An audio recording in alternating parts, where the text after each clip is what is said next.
I guess it can be overwhelming because you're not sure you belong anywhere, but actually you belong in that in between. Your heart has been just divided in parts. One part of my heart is in Colombia and one part of my heart is here. I don't feel like I belong really anywhere. 3, 2, 1. You're listening to Latino Living. Hola a todos, welcome back to Latino Living, a podcast about the lives of Latinos in Louisiana. Okay, done. Cut the camera. Este podcast es parte de HSJA at Northwestern State University. Hola. Hola. During each episode, we will share with you topics that affect las vidas de Latinos in este corner of the state.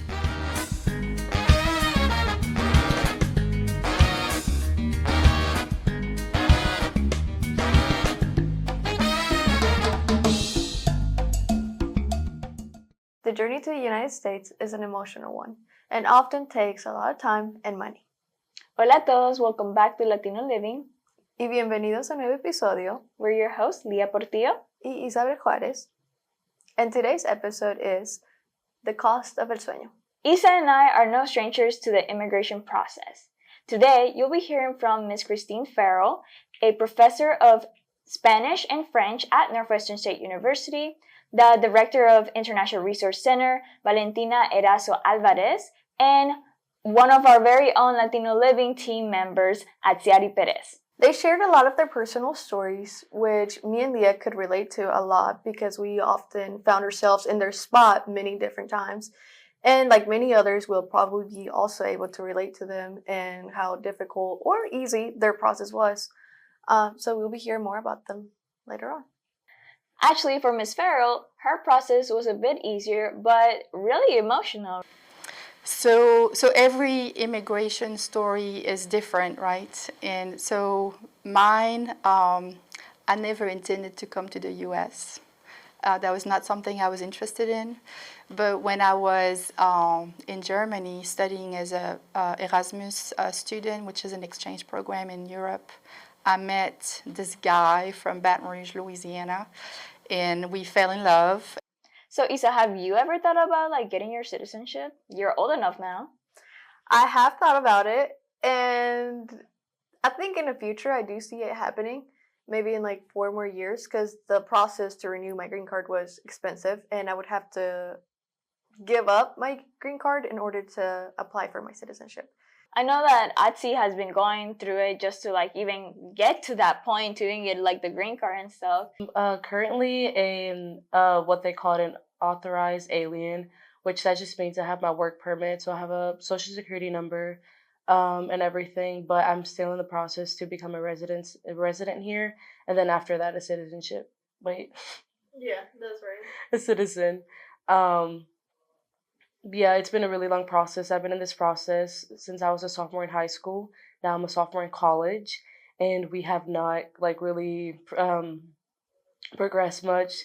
Atsi's work permit allows her to have more freedom on what job she wants to get and have more flexibility about the income that she's getting, unlike international students where they have to work on campus and it has to be a job related to their major. Is very different, and international students are more limited than if they were to have a working permit or a permanent residency.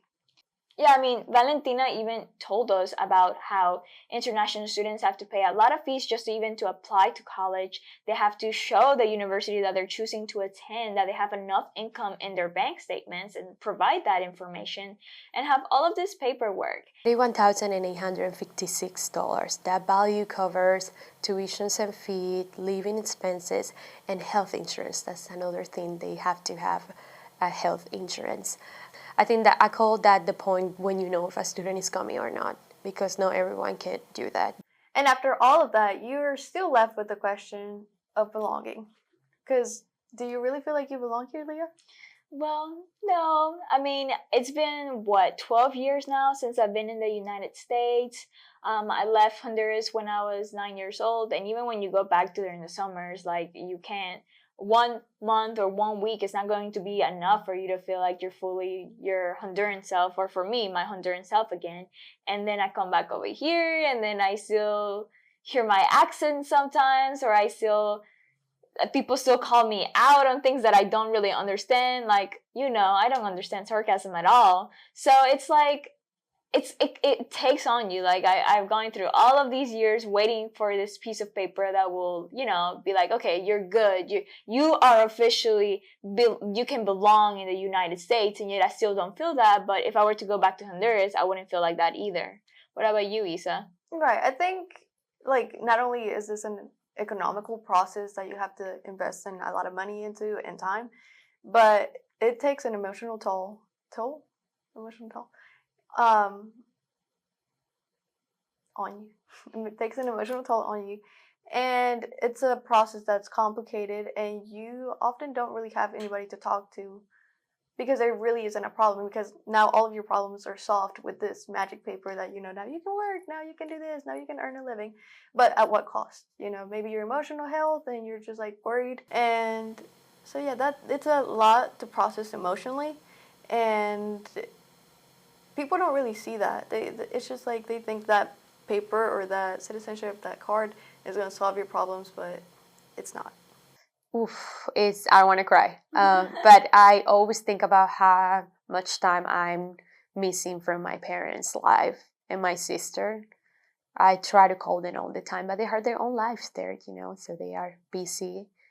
And it is, people are always saying how brave we are, but they don't even begin to understand how hurtful the experience is, how it really gets you. And I don't feel like I belong anywhere. I don't feel like I belong here. I feel like if I go back to Mexico, I feel like I will never belong there again. Oh my god! I mean, I've only had my citizenship for a year, right?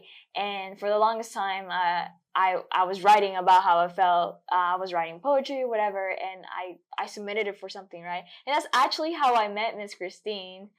She was at a reading that I was doing, and she like pulled me to the side after the reading. I was like, hey, like I really felt you. Like I really feel how you feel, that you're in this no man's land, right? That no one really knows how you feel or how they can relate to you, because you're from this country but you're growing up in this country, and it's weird. And so I think that's crazy that we have to go through that. For sure. And I've heard a term in Spanish, it's like ni de aquí ni de allá, not from here nor there.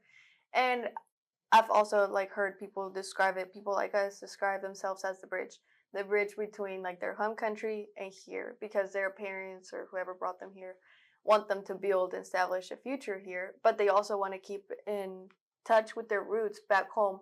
You know what it's like to be an outsider. So you have empathy for people that are new, that are more reserved, you're trying to figure out things.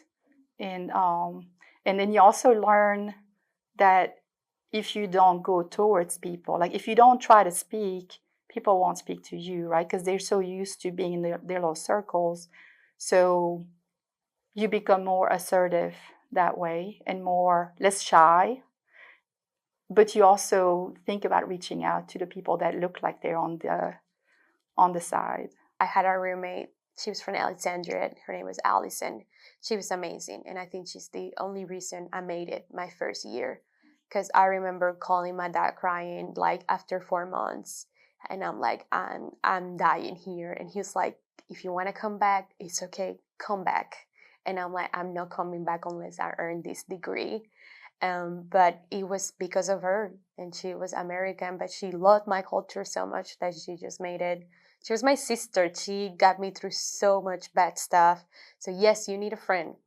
Yeah, I mean, we're sometimes one of the things that affect like not be feeling like we're belonging to our home country is not actually being able to go. For 4 years I wasn't able to go to Honduras, and I felt so disconnected from my culture. I felt like I wasn't Hispanic enough. I felt like my Spanish is bad. I mean, it is bad.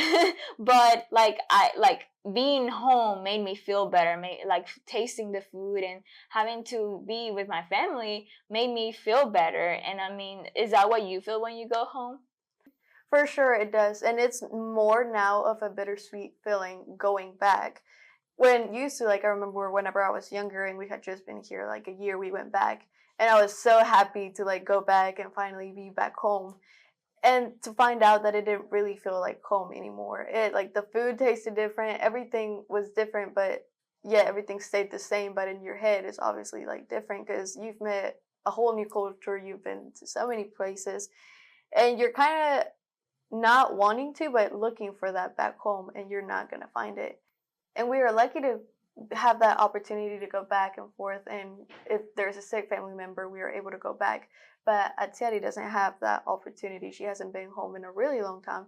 My sister recently went to Mexico last year, so she was able to meet everybody. She was able to meet my great grandma, my grandpa, which I haven't seen in forever. As you can see, the process of immigrating to the US is really difficult. It doesn't only involve money and time, it also involves your whole emotional being, your spiritual being, having to go through all of these goodbyes or see you laters, but never really knowing when the see you later will be. And like they told us, there is no one way to deal with this. You should have a friend. Isa's my friend. She lets me talk to her about all of my immigration struggles or stories or whatever. So if you're going through the process of the immigration, you should definitely talk to someone, talk to a friend, talk to a therapist if that's what you need, or talk to anyone. Tell your story. And here's some words of advice from them. Keep all your paperwork together, like have a box where you keep everything so that you don't have to start digging for things or realize you've misplaced things. I think therapy. I think I try to send most of my students to therapy, and I'm like, I'm not telling you you're crazy. I'm just saying that you need to talk to someone to go through these, because it's not easy. But you need to make friends. You need to, I don't know, blend yourself in the city that you're living. The American dream right now, I think I'm already accomplishing it by just coming to college. It's like by myself right now. Like I said earlier, I'm first gen. I'm the first to graduate high school in my family. So this is really big too, because I feel like I'm like a big inspiration for my little siblings and even for my mom, my family back at home. So I really feel like I'm accomplishing it just by going to school. But yeah, definitely the American dream is, the perfect house with the perfect family and everything with my degree. And I want to be a social worker so I can help more people and like even immigrants and stuff. And also, yeah. Yeah. And obviously the biggest part of my American dream is becoming a citizen, being able to live here and also visit my family back in Mexico. Yeah. Anything else you'd like to add? I love you. I love you. Sorry we made you cry. It's okay. I'm chill now. We hope you enjoyed this episode, and hopefully you learned something. I know this wasn't our usual content, but we wanted to give a chance to our speakers to share their story and have some of you guys relate to their stories and maybe have some inspiration or find some comfort in knowing that there's people out there that have also been through that process. And thank you, Isa, for telling us a little bit about your immigration story. I want us to thank our guests again. You should definitely thank them in the comments for letting us feel with them their journey and feel their stories. It was heavy, and I liked it. Did you like it? I did like it. It definitely makes you reflect on your process, and you're like, wow, I've really been through all of this and this and this, and some of us are not even done. Some of us haven't even begun, but it'll be okay. So I think that's all we have. Do you want to do the ending? I sure do. So this was Latino Living, un podcast para todos. Ciao.